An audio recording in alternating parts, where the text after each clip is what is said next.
आहे पुण्यामध्ये अश्लील चाळी करणारा गौरव आहुजा पोलिसांच्या ताब्यात सापडलाय।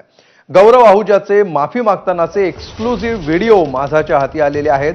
अश्लील चाळी करणारा गौरव आहुजा आता पोलिसांच्या ताब्यात आहे।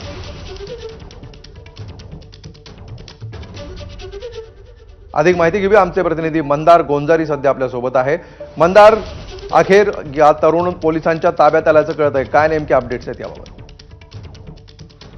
गौरव आहुजा पोलिसांच्या ताब्यात आलेला आहे। तो पुण्याहून बाहेर पळालेला होता, मात्र पोलिसांनी त्याला ताब्यात घेतलंय आणि लवकरच त्याला जवळच्या पोलीस स्टेशनमध्ये हजर केलं जाईल आणि त्यानंतर त्याला पुण्याला आणलं जाईल आणि उद्या त्याला न्यायालयामध्ये हजर केलं जाईल। आपण प्रेक्षकांना त्यांनी नक्की माफी मागताना काय म्हटलंय हे ऐकूयात।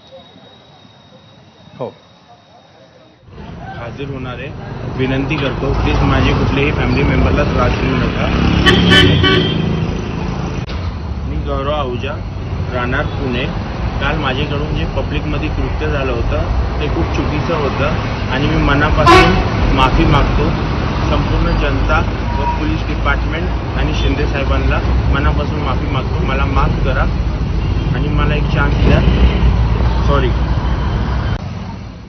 तर मंदार, आपण हा व्हिडिओ ऐकला, तो नेमका कशा प्रकारे माफीनामा सादर करतो आहे हे आपण पाहिलं। मंदार, याचा अर्थ त्यांनी जे कृत्य केलेलं आहे त्याला पश्चाताप झालेला आहे असं तो दाखवतो आहे। मात्र या गौरव आहुजाची पार्श्वभूमी आपण सांगतो आहोत दुपारपासून अतिशय गुन्हेगारी स्वरूपाची आहे। त्यांनी अश्लील कृत्य तर केलंच, पुण्यातल्या रस्त्यांवरती लघुशंका तर केलीच, मात्र याआधी हा गौरव आहुजा गुन्हेगारी स्वरूपाच्या अतिशय गंभीर कृत्यांमध्ये समाविष्ट आहे। त्यामुळे त्याच्या या माफीवरती किती विश्वास ठेवायचा हा भाग आहे आणि ही त्याची मगरुरी कशातून आली आहे तर त्याच्याकडे असलेल्या पैशातून, आणि हे पैसे आलेत कुठून तर जुगाराच्या व्यवसायातून। या गौरव आहुजावरती जुगाराचा गुन्हा दाखल आहे, त्याचबरोबर खंडणीचा गुन्हा दाखल आहे। पुण्यातील नामचीन गुंड सचिन पोटे याच्या गँगसोबत हा गौरव आहुजा काम करतो। सचिन पोटे, हा गौरव आहुजा, सुनील मखेजा आणि अजय शिंदे या चौघांना 2021 साली अटक करण्यात आली होती। ती याचसाठी की या चौघांनी एक रॅकेट चालवलेलं होतं जुगाराचं। क्रिकेट सामन्यांवरती ते बेटिंग घ्यायचे आणि त्यामध्ये महाविद्यालयीन तरुणांना अडकवायचे आणि हे तरुण कर्जबाजारी झाले की त्यांना ब्लॅकमेल करायचे, त्यांच्या स्वतःच्याच घरी चोरी करायला लावायचे। हा सगळा प्रकार पुण्यामध्ये 2021ला समोर आला होता, जेव्हा एक कॉलेजमधला विद्यार्थी तक्रार द्यायला पुढे आला आणि त्यानंतर गौरव आहुजाला आणि त्याच्या या टोळीला अटक करण्यात आली होती। मात्र तरी देखील हा गौरव आहुजा कशा पद्धतीने वागतो, त्याची मगरुरी जी आहे ती त्याच्या अश्लील चाळ्यांमधून सगळ्यांनी पाहिली। पुण्यातल्या चौकामध्ये, भर रस्त्यामध्ये सकाळी लघुशंका करण्याइतपत त्याची मजल गेली किंवा त्याचा माज गेला आणि त्यानंतर हा पसार झाला। आता पोलिसांच्या तो ताब्यात आहे, त्याआधी त्यांनी हा व्हिडिओ तयार केलेला आहे आणि त्यातून तो माफी मागतो आहे। मी जसं सुरुवातीला म्हटलं की या गौरव आहुजाला पोलीस ताब्यात घेत आहेत, त्याला अटक दाखवण्यात येईल, त्याच्यावरती गुन्हा आहे।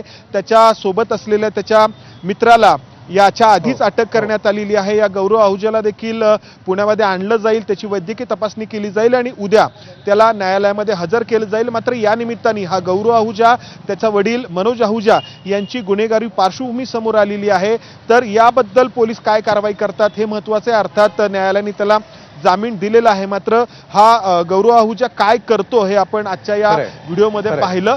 तर आता मात्र मंदार, पुन्हा एकदा आपण प्रेक्षकांना दाखवूया, तुम्ही आमच्याबरोबर असेच उपस्थित राहा, कशा प्रकारे त्यांनी माफीनामा सादर केलाय, कशा प्रकारे तो माफी मागतोय, पुन्हा एकदा आपण बघूया। मी गौरव आहुजा, राहणार पुणे।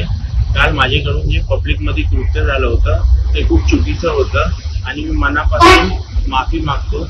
संपूर्ण जनता व पोलीस डिपार्टमेंट आणि शिंदे साहेबांना मनापासून माफी मागतो। मला माफ करा आणि मला एक चान्स द्या। सॉरी।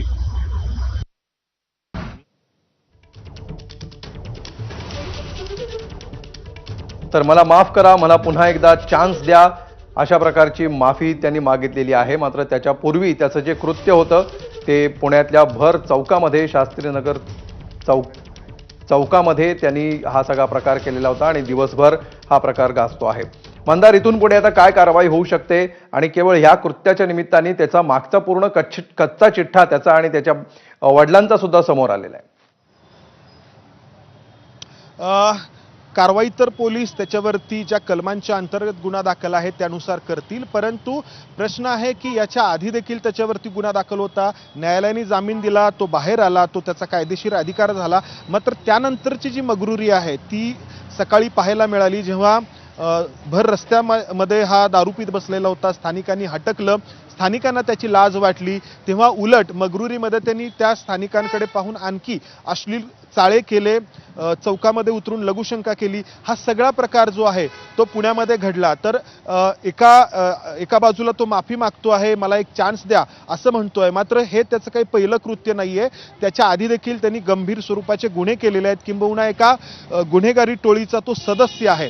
आणि हा गौरव आहुजा आणि त्याच्यासोबत त्याचा वडील जो आहे मनोज आहुजा, हा देखील अशा प्रकारे गॅम्बलिंग किंवा वेगवेगळ्या प्रकारचे जे जुगार आहेत, ज्याच्यामध्ये पोकर गेम आहे किंवा क्रिकेट सामन्यांवरती घेतलं जाणारं बेटिंग आहे, मटका आहे, अशा वेगवेगळ्या प्रकारचे जुगार हे घेत असतात. त्यातून मिळालेला पैसा हॉटेल व्यवसायामध्ये त्यांनी गुंतवलेला आहे.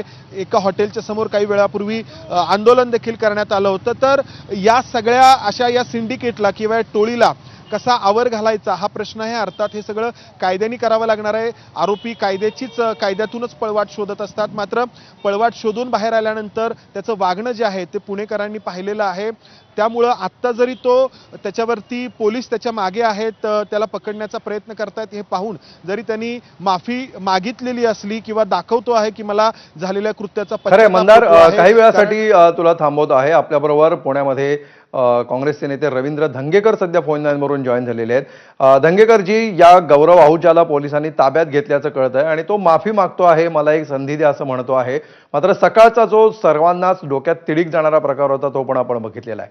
कसं बघता आपण या सगळ्याकडे? त्यामध्ये तो मुलाचं वय काय अजून मला माहित नाही, पण तो कुठं दारू पिला, काय केला, कुठल्या बारमध्ये इतक्या सकाळी त्याला दारू मिळली, हा एक महत्वाचा प्रश्न आहे. आणि मग तो पाट रातभर कुठं दारू पित होता ही जरा चौकशी केली पाहिजे. जरी त्याने माफीनामा किंवा काय त्याच्या पालकाने बिलकाने केलं तर त्याची पार्श्वभूमी बघितली पाहिजे आणि त्याच्या पार्श्वभूमी ह्याच्यापूर्वी त्याने काय कृत्य केले का हे बघायला पाहिजे. आणि हे करत असताना आज जागतिक महिला दिन आहे. या सावित्रीबाईंनी पुण्याच्या नावाचं जगामध्ये महिलांच्या बद्दल जे